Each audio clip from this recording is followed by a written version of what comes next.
আজ মূলত আমরা সারা ত্রিপুরা রাজ্যের সাথে ওখানে ওয়ারং কমিটি অমরপুর উদয়পুর রোডে আমরা রোড ব্লকেজ করেছি। মূলত একটাই ডিমান্ড, একটাই আওয়াজ, গ্রেটার ত্রিপুরাল্যান্ড।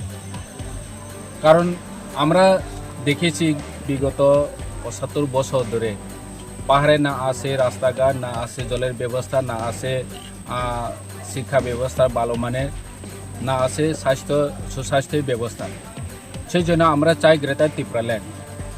কারণ সবাই জানে আমরা আমাদের অধিকারের জন্য লড়াই করছি, কোনো কমিউনিটির বিরুদ্ধে আমরা লড়াই করছি না। আমাদের অধিকার আমরা পেতে চাই।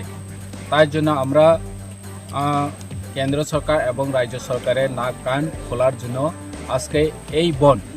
কারণ বিগত ৭৫ বছর ধরে রাজ্য সরকার না দেখছে না শুনছে, পাহাড়ে কি হচ্ছে, পাহাড়ের অবস্থা কীরকম চলছে সেটা না দেখার বান করেছে, না শোনার বান করেছে।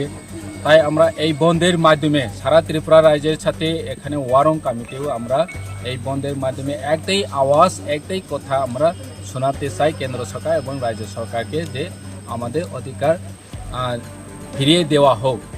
সেই জন্য আমরা এখানে রোড ব্লকেজ এবং বন্ধ পালন করতে যাচ্ছি। আজকে বন্ধ আপাতত এখন পর্যন্ত সাকসেস এবং কোনো অপ্রীতিকর ঘটনা ঘটেনি।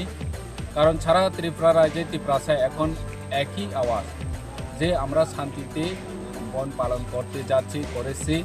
তো এখানে সারা ত্রিপুরাবাসী, ত্রিপুরাশা সবাই সলিডারিটি সাপোর্ট আছে এবং ফিজিক্যালি যারা আছেন এখানে এসে বা অন্য কোথাও যার পিকেটিং পয়েন্টে আমরা ফিজিক্যালি সাপোর্ট করেছি।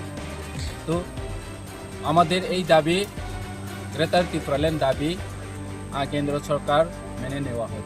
এটাই আপনাদের যে বন্ধ, এই বন্ধ কি মূলত এডিসি এলাকায় সারা পাচ্ছে না সমতলও এটার প্রভাব পড়ছে? কেমন মনে হচ্ছে? এডিসি এলাকায় তো অবভিয়াসলি পুরাটা সারা পেয়েছি, কিন্তু জেনারেল এরিয়াতে কি হচ্ছে সেটা তো আপনারা দেখছেন। উদয়পুর থেকে অমরপুর কোনো একটা গাড়িও চলাফেরা করেনি, উদয়পুর আগরতলা কোনো গাড়ি একটাও চলাফেরা করেনি। স্বাভাবিকভাবে জেনারেল এরিয়াতেও এফেক্ট হয়েছে, সেটা আমরা জানি। কারণ এডিসিকে বাদ দিয়ে রাজ্য অচল হয়ে যায়।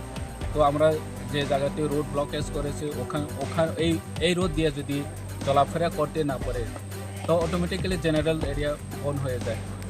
কারণ আমরা চাই শান্তিতে বন্ধ হোক, সেই জন্য আমরা জেনারেলকে বন্ধের আওতায় বাইরে রেখেছি। মূলত এডিসি এলাকায় কি এবার বন্ধ?